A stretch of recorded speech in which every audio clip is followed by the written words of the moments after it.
I have this kind of allegory that a good design studio is like a mechanic.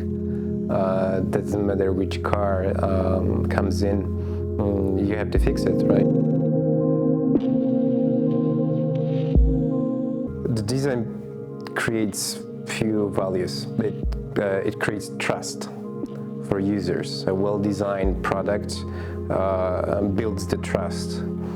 Good design shortens the path to market release. A good design brings answers to questions why and how.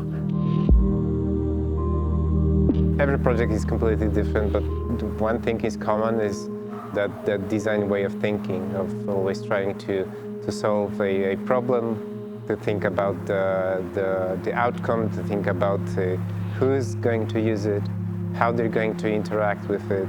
You have to adjust your visual language to a specific business. What I want to bring, I kind of want to give a bigger picture on how the design process looks like.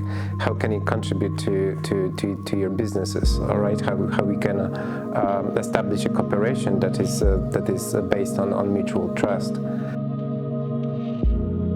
Yeah, I'm inviting you. Come over and let's do something together. My workshop is going to be somehow interactive. See you soon in Berlin.